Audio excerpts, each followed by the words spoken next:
Cheikh Bara boobu. c'est-à-dire que man c'est que man passage bi ni mu gaawee. pour quelqu'un boo xam ne tu as fait 10 ans d'opposition. yow nga bokk ci ñi tëgg projet bi. je pouvais comprendre 3 ans 4 ans après. 1 an 8 mois. tous les actes posés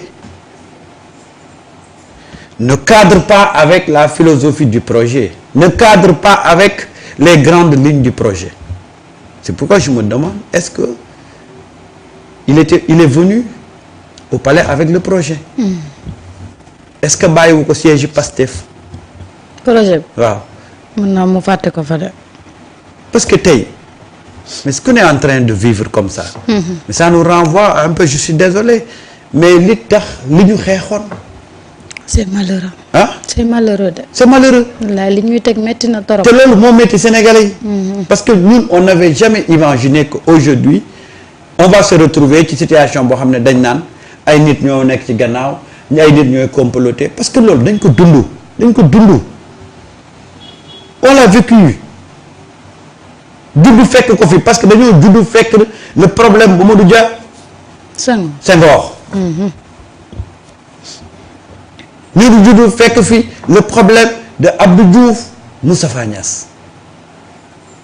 ñu ñëw fekk fi le problème de Abdoulaye Wade Idrissa Seck Abdoulaye Wade Macky Sall.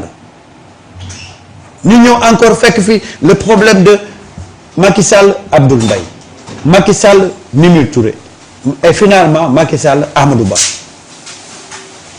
waa tey bu ñu demaatee ba ne rupture parce que dañu ne révolution et une révolution ça sous-tend que on casse tout pour construire avec des valeurs cardinales.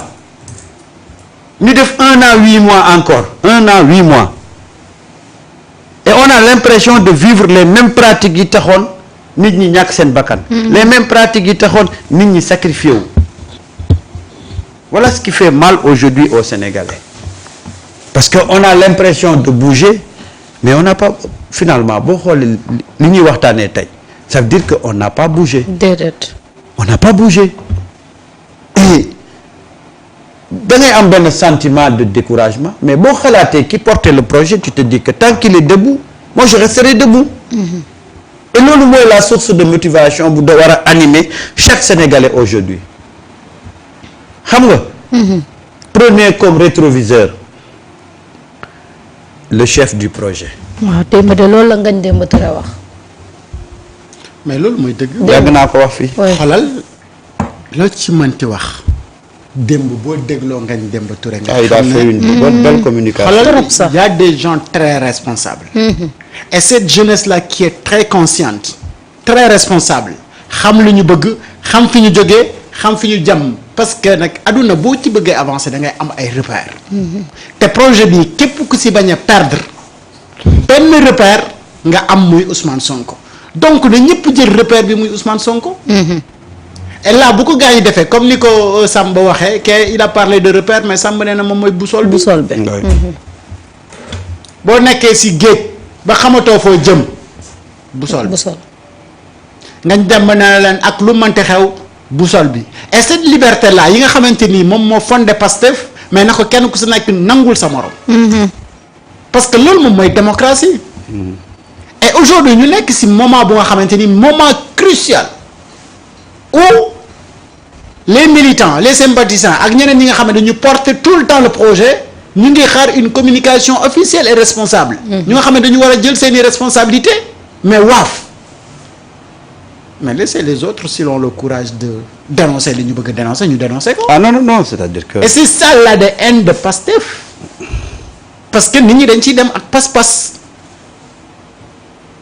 donc le discours boo xoolee la sortie de Cheikh Bara Ndiaye et de Ngagne Demba Touré. mais aujourd'hui ñoo tax xel yu bari dal ñoo tax les gens comprennent que malgré tout. C'est une minorité malheureusement comme le disait doyen Mamadou Mawo que le système kenn du ko réformer mais da nga koy détruire. et ici ñii dañu ñëwoon pour détruire le système mais malheureusement ki yor arme bi war a détruire le système mais dafa bañ a appuyer si li koy détruire. arme bi mais ci loxo. ki conceptionné arme bi.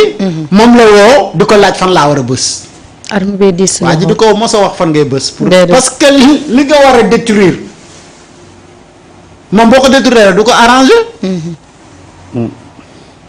léegi nag dafa jot kenn ku si nekk posé wu yow sa question comme man yii may posé tous les jours mes fameuses 4 questions 3 la woon yokk naa ci démb benn ana fan la projet bi toll ana yow fan nga toll ci projet bi lan la projet bi di bañ ana lan moo taxoon ngay xeex Macky Sall. léegi nag man ma yokkal la ci soo amee réponse yii muy ban. ah nga yokk man ci ma yokkal la ci benn question. muy 5e. est-ce que yoroon na projet bi. waaw les 5 questions de fond. est-ce que yoroon na projet bi. waaw. xam naa yoroon na ko daa ñëw bu buntu pale mu réer xam nga yooyu day am des fois nga yor dara. ah déet. les 5 questions de fond. parce que man mënumaa comprendre. projet boo yor 10 ans. waa 1 an 8 mois nga bëgg koo fàtte kon da nga ko 10 mos a ans yor. en 18 mois mu bëgg la réer. waaw. dafa réer rek xam maman nga. Aïdara xoolal numéro bi affiché wu boo ci wootee nañ la def sama numéro. gis nga perte mémoire et c'est day ça am. qui mais xam nga top. ndeysaan des Sénégalais se sont efforcés. Et tu sais ce qui fait mal aux Sénégalais. C'est-à-dire que tey bu ñu gisee ne ñoom li nga xam ne tey mooy remettre te mënu ko remettre sax.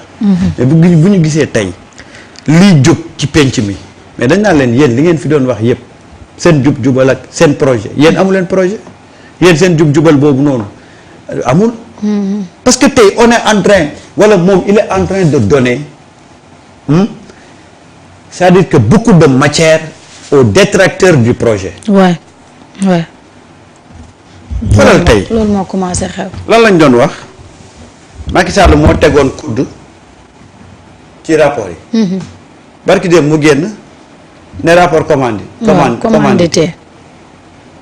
c'est comme du Macky Sall sans Macky Sall. waaw mais Samba loolu ndeysaan. ah. romb naa passage bu muy critiquer di wax sur ce rapport là ak Aminata Touré. passage boobu ndeysaan nii laa ko rombee ma ne bii dama koy indi il faut ma vaar ko. déedéet kilifa la. non rappel la vaar mooy rappel. ndax xale yi de liñ ko vaar semaine yi tëddee sax du nelaw. vaar moom mooy vidéo bu nga xamante ni dañ ko replay kiiwaat rek xoolaat. xale yi def ñu fàttali la. loo xalaat nag ñu ngi ko koy fàttali. maintenant yow naka nga démb nga mën a condamner nit bu mel ni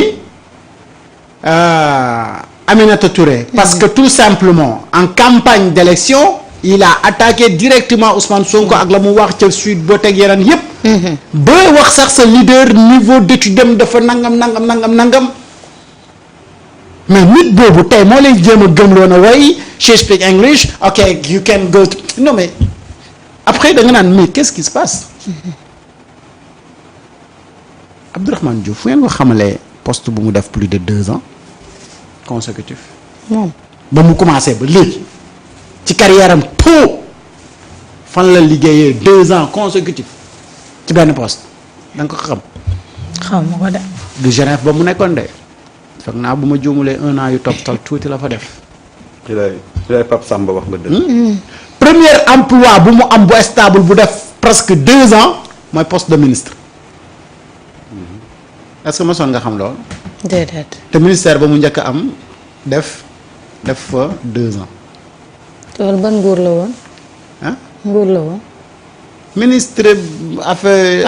kii bi enseignement supérieur fii la mos a nekk kii. si la mos a nekk c'est-à-dire dama bëgg wax ne poste ministre. waaw j'ai compris. durée de travail c'est-à-dire du contrat de travail bi gën a gudd ci moom.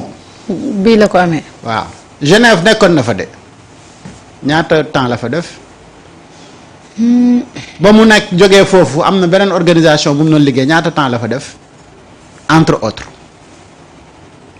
voilà des personnes yu nga xamante ni ñoom ñoo lay jaay ne par rapport ak ku nga xamante ni fa mu doon liggéey def na fa 15 ans sans corruption sans concussion sans nangam jubal jubanti te pourtant nekkoon ci secteur bu nga xamante ni fala xaalis ba gën a yombee bare secteur boobu de ku fa jaar yor ngay milliards. waaw dafa am tey démb ci guddi damay défilé ba saa ma tombé ci ay images. J'ai pas pu dormir Fatou génneel ma image booy yi nekkoon ci mbedd mi di bind parrainage bi nga xool conditions yi ñu doon bindee parrainage bi quand j'ai vu ça sama dama gën nga xool xale yi conditions yi ñu doon def pour parrainer nga xam ne lii gëm-gëm dëgg lañ ci àndal wallaahi pas-pas dëgg lañ ci àndal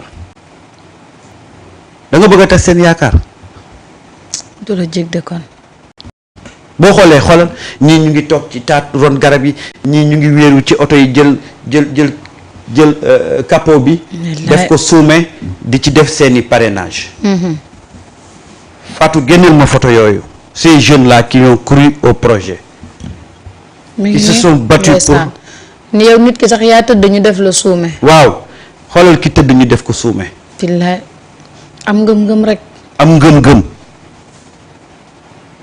am benn rêve boo xam ne dañ ko bëgg a réaliser xoolal nii xoolal nii ah lii yëpp rêve moo ko jur xam nga quand tu rêves l'espoir de renaître su ko defee engagement juddu conviction juddu nga ne je vais atteindre cet objectif là ñii ci loolu la ñu nekkoon Marieta nee naa la tëdd naa ba ay minuit 1 heure du matin ma jaar gannaaw fi ñu dëkk parce que ki ma àndaloon dafa yoroon moto ñu war a dem chez Kacha boobu gendarme yi ñu ngi ci rond-point bi dañ doon téye moto yi ñu jaar ci benn rang bu lëndëm longer mairie aéroport bi ma jékki-jékki gis ay jeunes ñu ngi yor seeni ay feuilles ma ne ki ma àndaloon jommi nag ñëw na ay jigéen ñaari jigéen ak benn góor ay xale des jeunes ma ne nag jommi ñëw na ñun ñii heure bi fan lañ war a génnee heure bi ak seeni papier bu ñu yegsee ba jub leen ñu taxaw ne grand inscrit wu ngeen ma leen inscrit wu lan ñu ne ma ci liste parrainage bi man leen yéen da ngeen di parrainer ba heure bi ndeysaan am ngëm-ngëm rek ñu ne ma grand ndam rek lañ bëgg ndeysaan il faut ñu jëmal projet bi c'est-à-dire que je peux même pas continuer parce que xam nga loolu quand tu penses à ça may leen sàmba ndox dafa ces jeunes là qui se sont battus jour et nuit parce que dañu gëmoon ne Sénégal dafa war a changer billaay et aujourd'hui pendant 2 semaines on a l'impression que rien ne bouge ce rêve là des jeunes est en train de s'effriter parce que man ce qui m'intéresse dans tout ça c'est les Sénégalais qui se sont battus guddeeg bëccëg billaay amuñu dara lu ñuy wax billaay ay affaire d'égo ay problème de coalition ay problème de non ça fait mal ça fait trop mal Marieta rien n'a changé dans ma vie en termes de xaalis wala leneen je suis devenu tellement heureux le fait que ma xalaat ne enfin il y a un rêve qui sera réalisé man diggante bi liggéeyuma ci ministère déedéet diggante bi liggéeyuma ci agence nationale j'ai gardé toujours le même statu quo mais xam nga lan moom kontaan loo le fait que ñu ne enfin le Sénégal va changer enfin le Sénégal va changer damay ñëw toog fii 2 heures de temps laay wax avec benn enthousiasme ku wax ma ne la réew mi day changer nga jékki-jékki ñu briser suñu élan comme ça quelqu'un le président moom lay waxal parce que tout ce qui arrive aujourd'hui c'est l'unique responsable après ñun c'est-à-dire que après comment on va se relever pour encore faire face day metti Marieta depuis 2 semaines on ne parle que de ça alors qu'on est dans un pays qui est au 4e sous-sol économiquement on est étranglé billaay mon premier ministre amul xam na heure yi xëyam waaye xamul heure yi wàccam ah. duñu defee pour que Sénégal génn ci jafe-jafe bi mu nekk nii. Les Sénégalais acceptent ce sacrifice-là. Les Sénégalais de l'extérieur dajale seen juróom ak seen ñaar dërëm ak seen fukki dërëm parce que dañu gëm ne Sénégal bi dafay dox. Le militaire pendant 1 an 8 mois les Sénégalais ñu ngi rey seen bopp pour réussir. ñu ngi rey seen bopp parce que dañu gëm ce projet-là. On se lève le matin un président jóg génne benn affaire boo xam ne tey moo ñu plongé ci problème bi pendant 2 semaines ñu nekk ci pour et au nom de quoi est-ce qu'on mérite ça? déedéet. Après lan la ñuy gérer lan la ñuy wax non entourage am. non xëy na ah c'est-à-dire que voilà un peu le mal il est profond. Nous avons mal c'est-à-dire que nous avons mal on va pas renoncer parce que ñun on ne connaît pas ça. Mais ça fait mal le fait que ñu marquer le pas ci ay détails. On ne devait pas marquer le pas le rythme était bon. C'était très bien. Mais tey lan la ñuy wax pa coow li ñuy coow yëpp 1 semaine bi yëpp 2 semaines lan la ñuy wax lan moo ko waral. benn note bu génn ci le président. Ça fait très mal. Arrête. Tu as vu. Comme si dafa ignorer toutes ces souffrances là que les Sénégalais ont consenti pour l'amener à la tête de ce pays-là. Est-ce qu'on mérite ça? Est-ce qu'on mérite ça? Voilà un peu man néewuma ne ce projet-là duñu ko yeggal. Non, on va se battre parce qu'on s'est battu jusqu'ici, c'est pas maintenant qu'on va renoncer. Mais ça fait mal de aujourd'hui. Sénégalais nga xam ne ñun dañu doon tàgg fu nekk depuis le 24 mars. Moi je fais partie des panels yi ay panafricanistes. Mais tey dañ lay interpeller ne la qu'est-ce qui se passe dans ton pays mais tu ne peux pas expliquer. déedéet. lan nga expliquer coalition lii. Et bon genre de coalition. Mais c'est-à-dire que tu n'as même pas une explication plausible sérieuse. Quel genre de xoolal Samba les Sénégalais unanimement ñoom ñëpp dañu nangu woon après la campagne législative de Ousmane Sonko. D'expliquer les pôles territoires